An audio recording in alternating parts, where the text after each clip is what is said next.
I found this job opening for a marketing manager, and I thought, oh, that would be really fun. They were looking for someone who could do everything, like very strategic. So I applied, got the interview, and they were actually really nice. This is Maria, or at least that's what we're calling her, to protect the innocent. Anyway, Maria was very excited about this new opportunity. From the outside, the job was everything she wanted. And she called me at the end of the day to offer me the job. So I quit my job like 2 days later. A few weeks later, she started the new job, eager to share her ideas. And as I sat down in my new desk, the designer that was sitting next to me, she's like, I tried to find you on LinkedIn to warn you not to take this job. So I'm like, why? And she told me, these people are crazy. Definitely not a good start. I just laughed because it was just like, okay, well, let's see how bad it actually is. Because I also wanted to give it a chance, thinking maybe she's just angry, she just doesn't like it. But in this case, I should have listened to her. The next few weeks were a wild ride. So we had a sales meeting. I was like, okay, let's try and look for a marketing way of getting customers in. And the owner was like, no, how about we just do an energy circle? And I was like, sorry, what? They all knew what that meant. So they all stood up and held hands. And I'm there just looking around, like, what the hell's happening? And they just started like shaking, like, okay, shake the bad energy, shake for the universe. And then the owner was like, okay, universe, we need you to send us some sales. And I was standing there like, okay, with that folder thick full of strategies and ideas and campaign ideas. Nothing. Was this a company or a cult? It was a bit cultish because at the Christmas party, the owner wrote a song for everyone with everyone's name on it. And we had to sit there listening to him sing to us. And by early December, we get a list on my desk. And it's just a list of everyone's names in an envelope. And then on top of the list, it says, please give whatever you'd like to contribute to show your appreciation for working here and your appreciation to the owner of the company. I was just so angry. And I loudly went like, what? So we have to buy him a present. I put 50 cents. I suggested to buy everyone in the company a Christmas present out of the marketing budget. And they said, no, having a job is present enough. So the highly paid owner gets a gift, but the hardworking employees don't? Call poison control. We have to rescue some people from a toxic culture. Organizational culture has big consequences for success and happiness, but we often overlook it because it's hard to analyze. So what culture clues should you look for before you join an organization? And how do you shape the culture once you're there?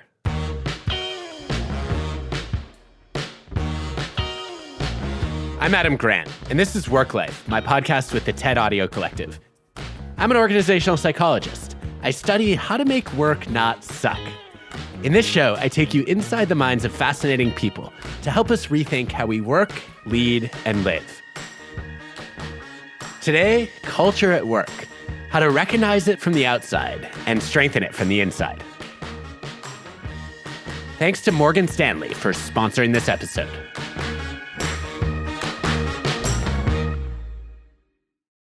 When I was in junior high school, one of the things that I used to do is type up surveys that I would give to my parents. Well, actually, not just my parents, anyone who came over, and I would ask them to fill out a paper and pencil survey. I just loved surveys. I know, super weird. I would ask all kinds of questions about how happy they were at work and what their work was like. And I just thought that was fascinating. Jenny Chapman is an organizational behavior professor at Berkeley, and she was clearly destined to become the queen of organizational culture. I like being a queen.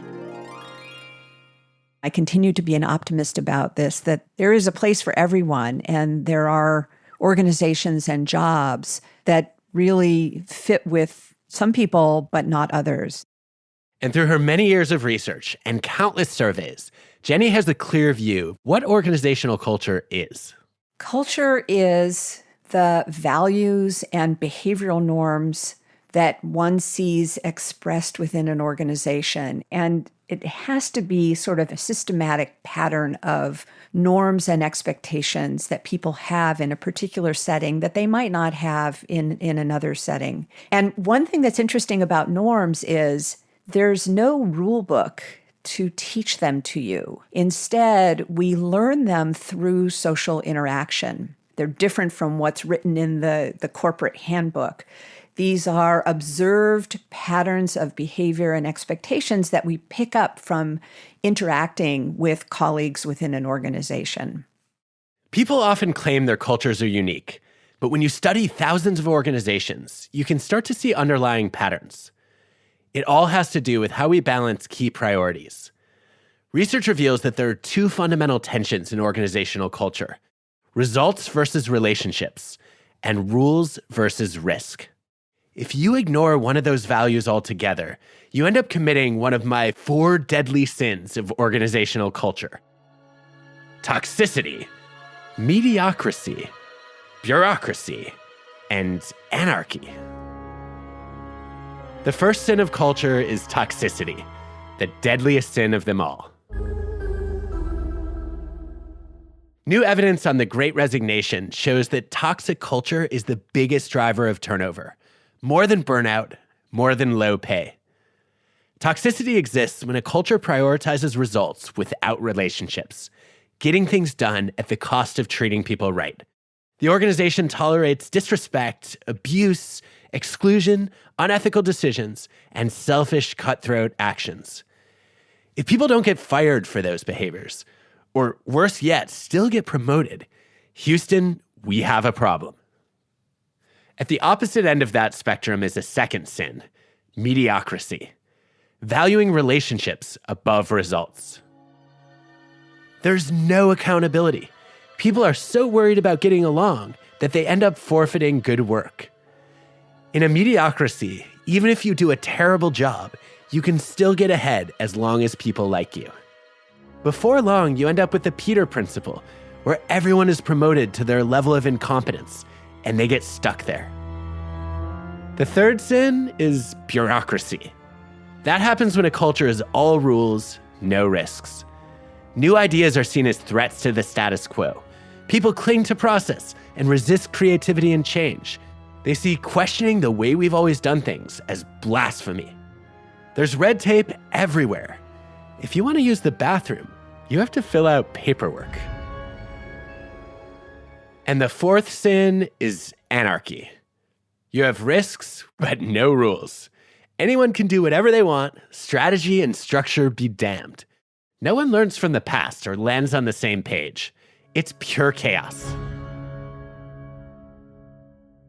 It's bad enough when a culture commits one of these sins. But believe it or not, Maria's jewelry company managed to be guilty of all 4 sins. So definitely insanely toxic.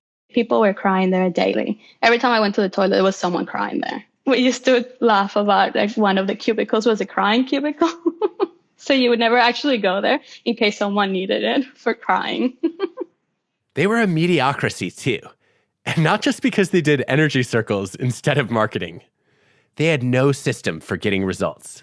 They were a small company that grew into a bigger company, and none of the top 2 bothered to learn how to manage a company. Incompetence the whole way through, but just act confident. They had all sorts of constraints on risk-taking. Very bureaucratic. Like you couldn't speak directly to the owner because it was very about the steps, like remember how high I am and remember how low you are. And despite the bureaucracy around the chain of command, in other places, they didn't have enough rules. Most of Maria's job was anarchy. And turns out I kind of regressed in my career because I ended up not doing anything that I wanted to do. I'm more like a party planner and universe messenger person. I don't know. I did not know that was a job. Well, I didn't either. Could you have figured any of this out before you took the job? I've been thinking a lot about that because while I was there, I was thinking, how can I make sure that this doesn't happen again? If I had spoken to someone from the team during the interview, I am sure that the general manager would have been there with us. And other than going through LinkedIn and finding people who work there and then messaging them and saying, hey, I have just been offered this position. What do you think about the company? So I'm not sure if that's even something that I would have done. You've probably felt that hesitation too. But gathering information about a culture before you agree to join is exactly what culture queen Jenny Chapman recommends doing. I think that's a great way of helping people be kind of detectives about the culture that they're interested in, particularly people who are seeking jobs. You want to ask, what do people care about here? What are they talking about? What is behavior focusing on? How much agreement is there? Do people seem to be aligned on these issues? And finally, what are their non-negotiables? What do people get really rewarded for? Or if they violate these norms or behaviors, what do they get really punished for? You want to interview the company, but not during your job interview. Wait until you get the offer. I'm definitely doing that for my next job, because if I'm getting into a new company, I want to know exactly what I'm getting into. So next time I will do more of a reverse interview. It's not about the slogans on the wall or the values on the website. Culture is revealed in the stories people tell. To gather meaningful culture stories, I have a few favorite questions for you to ask current and former employees. I posed them to some former students, and their answers told me a lot about their organization's cultures. The first question is, tell me about something that happens here that wouldn't elsewhere. Every year, the class of new hires is in charge of organizing a senior team roast, where they basically spend 30 minutes live, these days over Zoom, during our end-of-year strategy session, roasting our senior team for things like the way they write emails, wearing pajamas during Zoom calls, mixing up people's names, basically anything embarrassing. And I think this is something truly unique about our culture for a firm in the finance industry where humor isn't often encouraged in the workplace. This is a firm that's trying to avoid both toxicity and bureaucracy. By making fun of senior people, they signal that executives want human relationships, and it's okay to take risks. Also, it's pretty rare that people wearing pajamas are into red tape. When an investment banking report came out about mistreatment of their first years, I got an email from the chairman of our organization. We'd worked together once before, but didn't know each other very well, and I was one of the only analysts he knew. He was horrified by the report and wanted to see how I felt we were doing and to make sure I didn't feel anything remotely similar. He responded to my email by saying, "I hope and pray that no one at our firm would ever be treated like that. And even if one person felt they were treated badly, that person would let us know and we could fix it immediately. If we ever fail to be people-focused, please let me know, whether it's about you or you're aware of anyone else at the firm."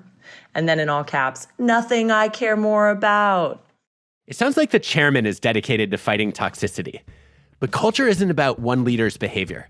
It's about how widely shared and intensely held the values are. So I want to know how committed others in power are to curbing mistreatment and what the consequences are. In healthy cultures, no level of individual excellence justifies undermining people. You're not a high performer if you don't elevate others. Which brings us to a second question. Tell me about a time when people didn't walk the talk here. Our office has returned to in-person because in-person interactions are highly valued, according to the president of the firm. But the third most senior person at the firm is spending the entire winter in a ski town in Europe. This is a red flag. Research suggests that the worst stories about a culture are about senior leaders violating their own principles. They claim in-person relationships are valued, but apparently one of the top people is exempt from that value? Hypocrisy alert. You can also see signs of hypocrisy versus integrity by asking a third question. Tell me a story about who gets hired, promoted, and fired around here. If you're a detective, these stories are full of clues about what's really valued. An MD shared how he made MD in 6 years as opposed to the normal 12. He told us how he works from 4:30 a.m. until 10 p.m. and is always available. He doesn't expect it from anyone else, but he's always grinding. Considering our firm prides itself on valuing mental health, it's a bit demoralizing to hear that the way to advance quickly is to abandon those values. Here's another warning signal. The company claims to value well-being, but do they really mean it? If you want to get promoted early, good luck not working 17-hour days. Collecting stories can help you understand a culture from the outside and identify toxicity, mediocrity, bureaucracy, and anarchy before you join. But what if you're already inside? How do you build and maintain a strong culture? More on that after the break. Okay, this is going to be a different kind of ad. I play a personal role in selecting the sponsors for this podcast because they all have interesting cultures of their own. Today, we're going inside the workplace at Morgan Stanley.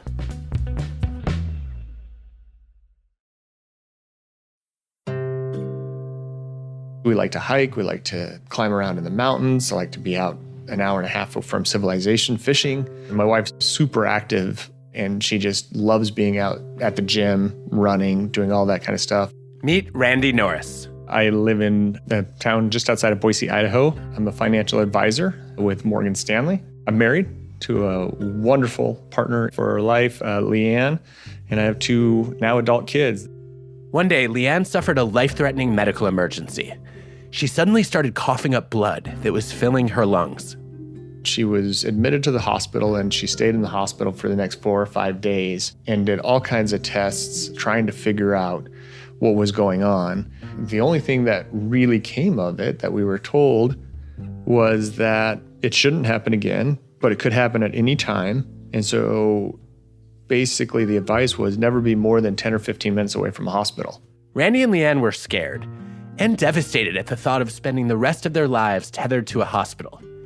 But then Randy got a phone call from his insurance provider. She said, I noticed you've been going to see a number of different doctors. Are you getting the care you need? Immediately, I just said, no, we have something wrong and nobody has a good answer. And I'm really frustrated. And she said, well, Morgan Stanley offers their employees this service called 2nd.MD.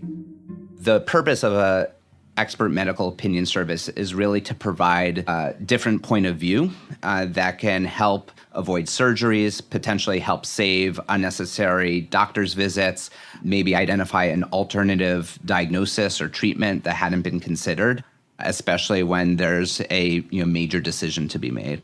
This is Dr. Dave Stark, Morgan Stanley's chief medical officer. Fundamentally, the job of a chief medical officer, or frankly, the job of an HR benefits professional, is to develop and manage a portfolio of products and services to help employees and their families stay healthy, happy, and productive. That's what 2nd.MD did for Randy and his family. After being connected to specialists across the country, Leanne traveled to Oregon, where she was diagnosed with a microvascular dysfunction and underwent a successful surgery. After about 3 months of just not being able to figure out what was going on, 2nd.MD came in, and within 3 weeks, we have a plan of action that was just guided and stepped all the way through. I've been a raving fan of 2nd.MD ever since. Research shows that employees' commitment and loyalty depends heavily on feeling cared about and supported by their employer. Morgan Stanley has worked to meet employees where they are with services they need, in person or virtually, from child and elder to special needs care. As for Randy, he and his wife Leanne are counting their blessings. On the anniversary of her surgery, she ran her first half marathon. Life is precious, life is short. We should enjoy it and take a moment, but every now and then just reflect on the blessings we have and the miracles that happen that get us to where we're at. Morgan Stanley believes employees are their greatest asset, and they protect that asset by offering top-quality healthcare options and comprehensive programs to support physical and emotional well-being. Learn more at morganstanley.com/ourbenefits.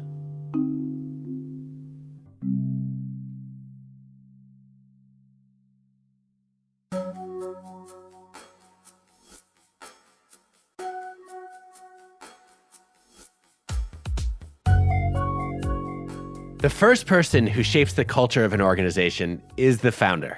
Our founder, Barclay Simpson, had his 9 principles of doing business, and it's something that we refer to all the time. And one of them is everybody matters. Meet Annie Cow. She's the VP of Engineering at Simpson Manufacturing. They make anchors and fasteners for building foundations and decks.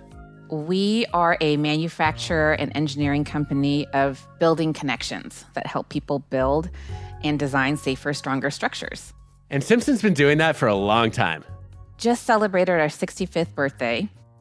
I thought it was really intriguing that you said we celebrated our 65th birthday. Mm-hmm. A lot of people, when they talk about their company, they wouldn't know what their company's birthday was. What's behind that? God, I didn't even pick up on that. But I think for me, like the people are Simpson. I feel like I am a very active owner of who Simpson is and what Simpson is. And so, the successes that we have as a company, both on the financial side, on the products that we're able to release, I have very personal pride associated with that because I know the people and the work that it took to deliver it. That identification with the company, that pride of ownership, is a sign that Simpson has an unusually strong culture. It's very personal because I think that what the company does is a clear reflection on, who I am as a person, as an engineer, as a parent. Strong culture is one of Jenny Chapman's specialties as a researcher. You can tell how strong a culture is by paying close attention to what she calls crystallization and intensity. There's a question about how much people agree about the culture. That's the crystallization piece. Does everyone in the organization agree that innovation is important? Or is there fragmentation where our engineers want to be on the cutting edge of things, but our marketing folks want to pull back and just provide what customers are asking for? And there's the question of intensity, which is what are the things that are absolute non-negotiables for us in the organization. Simpson doesn't just have a strong culture. Jenny has observed it up close as an unusually healthy one. So full disclosure, I'm on the board of Simpson Manufacturing. Even before consultants were billing hours for cultural transformation, Bark was building a strong culture. And he had a number of principles. One was that he really supported his people within the organization and expected to do most of their promotions from within the company. So there was a real investment in developing people. An investment that often took people by surprise, including Annie. Barclay Simpson, our founder, used to attend all of the orientation classes that we held at our corporate office. So everyone who starts at Simpson attends this week-long orientation at our home office, and Bark would attend all of those, and he would have 30 minutes. He'd go around, ask everyone's name, ask about their families, and talk a little bit about the history. And he would just kind of sit down in one of the, conference chairs along with us. And then I think of other leaders that have guided our company, and just the common factor is how kind of openly caring they were, how much they made time for employees. It's something that I have really tried to do just within my department with engineering is I need to be that, for the employees. And so just making sure that, I'm owning that and also expecting that of my team, because that's the kind of culture that we want. And we have to keep it alive and just not assume that someone else is doing it. It's often said that culture eats strategy for breakfast. But the reality is that a strong culture can serve your strategy. Yeah, I do think there is something to the motto in that if your culture is not aligned with your strategy, good luck. It's probably not going to be executed very well, or if at all. But I also think that strategy is what gives organization its purpose. Without a strategic objective, the question is sort of why organize or why be an organization? You're coming together for a purpose. You're trying to accomplish something together. The culture should be the kind of engine that allows you to execute on that strategy more or less effectively. So if you want to build a strong culture, you need to identify the core values that you're trying to crystallize. But crystallization alone is not enough. You've probably come across a workplace where everyone agrees on the values, but no one really upholds them. Think of your U.S. Postal Service, where, who knew that their motto was customers first, right? Who knew, right? They got the coffee mugs, they have the banners, but Is anyone willing to sort of stay past 5 p.m. to ensure that everybody on the line is served? Probably not. And in fact, it's the most common case in organizations to have high crystallization and low intensity, because typically leaders are asking people to agree with pretty good stuff like quality or customers. Sure, I like customers. The real question, though, is, are people punished for a failure to uphold the norms, and are they willing to sanction one another? That's where intensity comes in.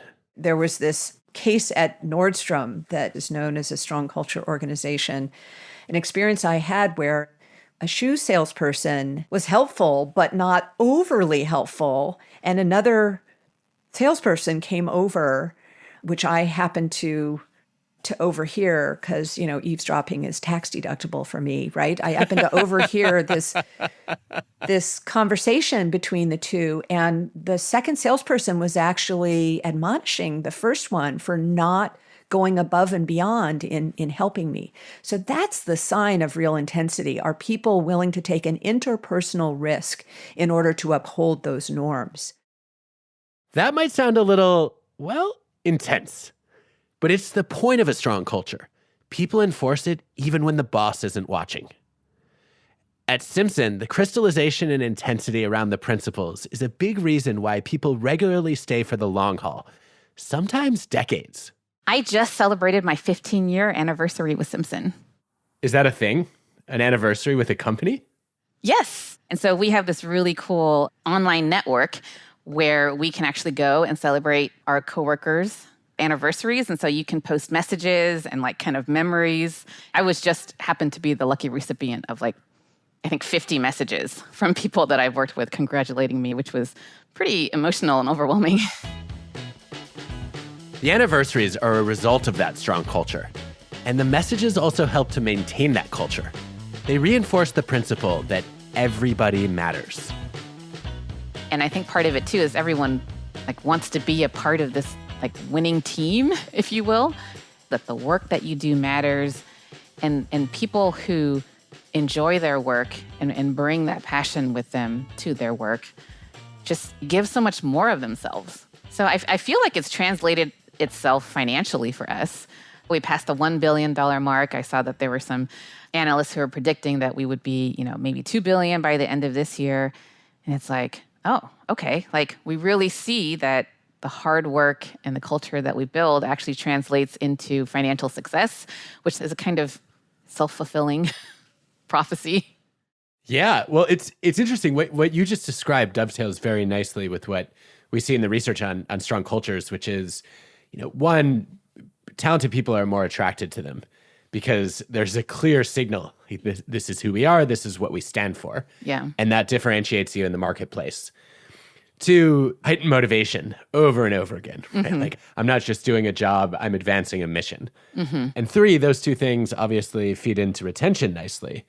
And they do that in part through a sense of belonging, right? When the culture is strong, everybody shares the same values and also is passionate about the same values as me. And I can't imagine working anywhere else because how am I going to find that again? Yes. Yes.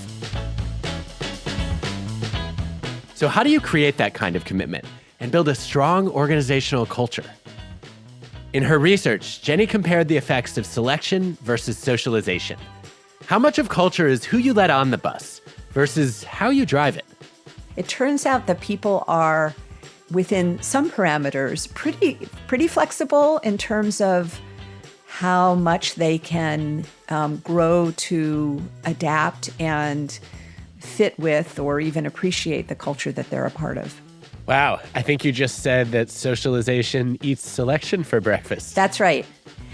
Which is interesting because I think if you asked most leaders, they would say it's about who you hire.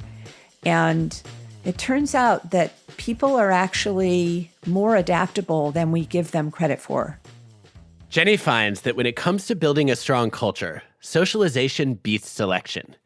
The values and norms you set are more than twice as influential as who you hire.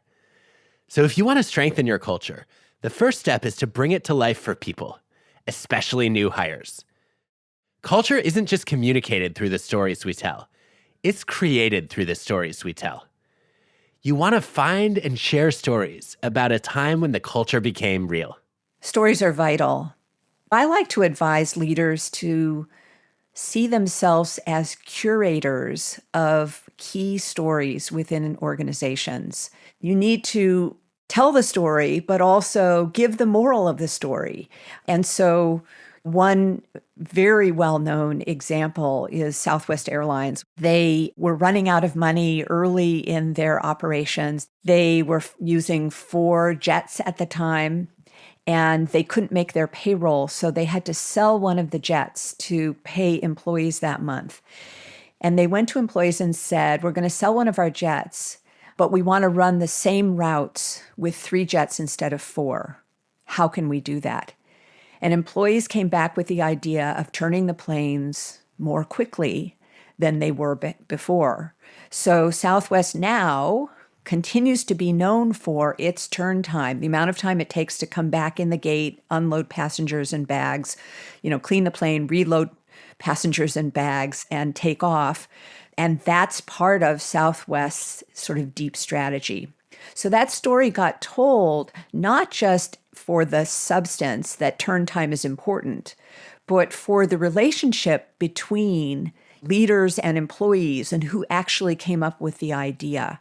And everyone at Southwest knows that story, and it absolutely maps on to the culture that emphasizes both urgency and speed, but also a deep investment and mutual respect between employees and leaders in the organization. Research reveals that the most powerful stories are about people living your values.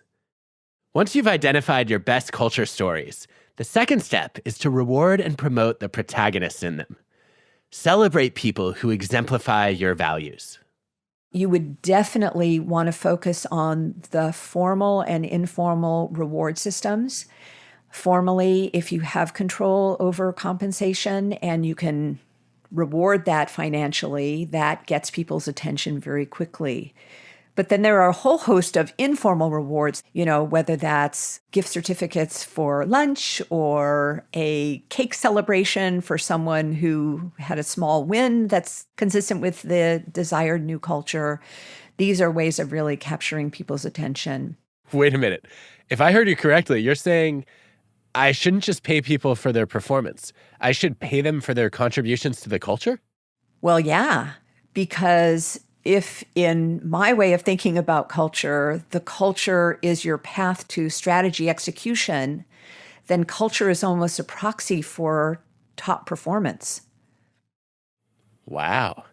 It's such a big step for so many organizations that are used to, I would say most of the organizations I've worked with over time they've gotten good at measuring individual results, and they know how to figure out if you are a superstar. They have no idea what your impact on the culture is. That's right. And then the final lever, of course, is the leader's own behavior, right? She needs to absolutely emulate the culture that she's trying to cultivate. And there's no substitute for that because people are looking at leaders for an understanding of what's important. This is the third step. Leaders have to show up and model the values every day. That's a principle Annie learned from Bark Simpson, the company's founder, and the CEOs who followed him. I just do office hours. We've been trying to build that in and just say, our schedules are so busy, everyone never has time. So I'm going to actually make that time. I'm going to be available for 2 hours on Monday morning, right after we've done our earnings call. So if you have questions about why we decided to do this, why we didn't move that project forward, what the heck was Karen talking about with the financials, I have made the time for that. So, Annie, I haven't asked you yet about the dark side of strong cultures, but I want to, because we see empirically that despite all the upsides, the challenges that strong cultures run into have to do with groupthink and homogeneity and becoming sort of stuck in the way we've always done things as opposed to adapting and evolving. Yeah. Have you seen that? How have you navigated it? Yeah, it's so funny you're asking me this question because we were just talking about this as an engineering team, is how do we make sure we have, a diverse set of perspectives and opinions so that we don't fall into groupthink and that this is how we've always done it. Let's just not assume that we're not doing, groupthink. How are we making sure to put together diverse teams, right? What questions are we asking as we start a project or as we put people on projects to make sure that it has the right mix of people? And I think we ask ourselves that questions too when we hire, who is the right new person on the team to challenge what we're doing? And how do we celebrate being challenged what we're doing so that we are we're looking for it and that it's not something that, catches us by surprise. This is the paradox of strong cultures. If you want them to stay strong, flexibility needs to be one of your core values. Cultures are like buildings. Without proper maintenance, they fall apart. A culture needs regular service, and sometimes a full-scale renovation. So how do you know what kind of maintenance your culture needs? You do a culture audit. A culture audit is actually pretty straightforward. You can start by saying, here are our current norms. And then you could say, if we were fully executing on our strategy, what would our norms be? And then you can identify the gaps and figure out a bunch of behaviors that can fix that. Using these levers, who would we hire? How would we socialize, orient, and train people? What stories would we tell? Who would we promote? How would we reward people? What would leaders be doing? At that point, you could get to real behavioral change that could be of value. Yeah, and one of the things I love about the idea of a culture audit is I can go and get responsibility for that even if I'm not in charge, right? And in some ways, I'm taking a task that nobody has time for or might not already be in anybody's job description. And I'm saying, hey, leaders, you can't be everywhere. You can't see everything. Can I help you figure out what's working in the culture and what needs to be improved? And if I can get that project, then I have a chance to then shape the discovery of data that could convince leaders that we need to make some adjustments. And then the next piece of that would be that you make the culture changes part of the work that people are doing anyway. At Simpson, they have their version of a culture audit. It's a culture and leadership survey. And so the first time we did this, there was feedback that people felt that they couldn't really say something if they saw something that was against our values or against our policies. And so as a result, we launched a program specifically to address that called Speak Up, Listen Up. We opened an anonymous phone tip line. We had an anonymous form you could fill out online. All managers took training. We kind of put our money where our mouth is. Wow. This sounds like an example of protecting the culture. Yeah, I would say everyone in our company is responsible for protecting the culture. And what it means for me is just is going back and making sure that we are a values-driven organization. And so I'm going to do whatever I can as a leader in our organization to make sure that that is pervasive through every single role, every single level, because that's not something that we are willing to, go halfway on. And if we do, then that's not a company that I want to work for. The ultimate test of a strong culture is, can it adapt? Building a great workplace isn't just about expecting people to adapt to the culture. It's also about adapting the culture to the people and the world. As the world evolves, your culture needs to evolve with it.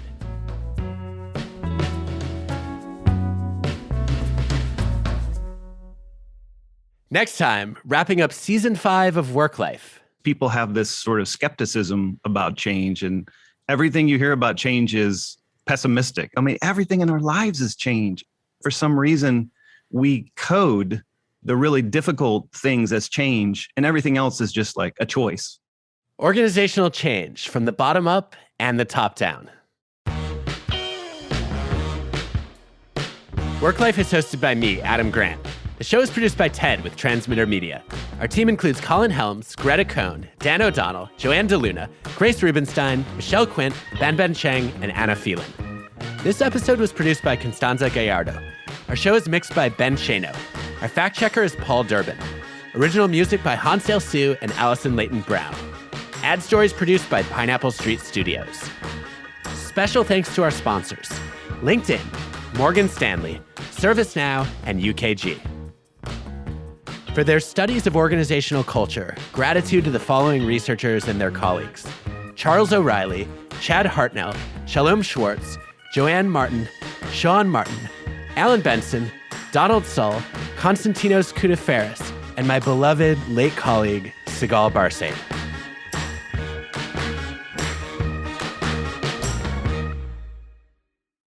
The people that were there when I was there are still there. And this was like 2 years ago. I sat there with them trying to figure out how we could start their own businesses. Because I said, you need to get out of here. For toxic cultures, there should be some kind of extraction team that you can send in. There should be. Like a SWAT team that's going to go in and rescue everyone. Oh. That's a good business idea. Maybe a recruiter company could specialize in saving teams that are stuck in a shitty culture. I think that is a business waiting to be launched.